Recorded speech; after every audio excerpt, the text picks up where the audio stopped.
भगवान शिव भक्तों के प्रति अत्यंत प्रेम भाव रखते हैं और दुष्टों को विध्वंस भी करते हैं। एक तरफ जहां भक्त जटाधारी शिव जी के स्वरूप को बहुत सुंदर मानते हैं, वहीं यह स्वरूप कईयों को डरावना भी लगता है। यदि देखा जाए तो भगवान शिव जब कभी भक्तों पर प्रसन्न होते हैं तो जीवन को सुख और समृद्धि से भर देते हैं तथा स्वयं भक्त की रक्षा भी करते हैं। पर क्या आपने सोचा है कभी महादेव का अपने ही अंश से भी सामना हुआ हो? एक बार महादेव को अपने ही अंश का स्वयं वध करना पड़ा था।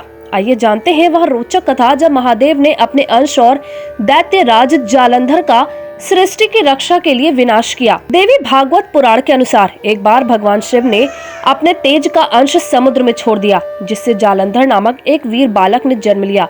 जैसे ही शुक्राचार्य की दृष्टि उस बालक पर पड़ी, उन्होंने उसे दैत्यों की शक्ति बनाने की सोची और उसे अपने साथ ले आए। जालंधर को स्वयं दैत्य गुरु ने सारा मायावी ज्ञान दिया, जिससे वह अत्यंत बलशाली हो गया। बल छल के ज्ञान के बाद दैत्य गुरु ने उसे दैत्यों का राजा नियुक्त किया और उसका विवाह वृंदा से कराया।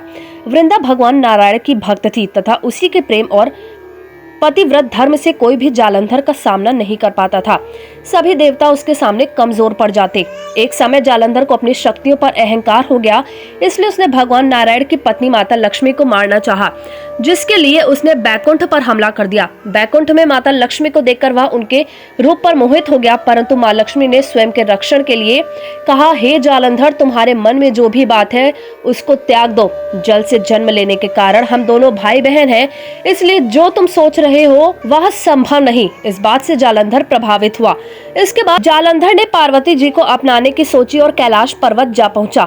उसके मन का भाव जानकर महादेव खड़े हो गए और क्रोधवश अपना त्रिशूल उठा लिए, परंतु महादेव के हर वार का प्रभाव वृंदा के पतिव्रत धर्म के कारण शून्य हो जाता। यह देख नारायण ने वृंदा का पतिव्रत भंग करने के लिए जालंधर का रूप बनाया। इधर भगवान के छल से उसका पतिव्रत धर्म टूटा और उधर भगवान महादेव ने अपने त्रिशूल से जालंधर का वध कर दिया।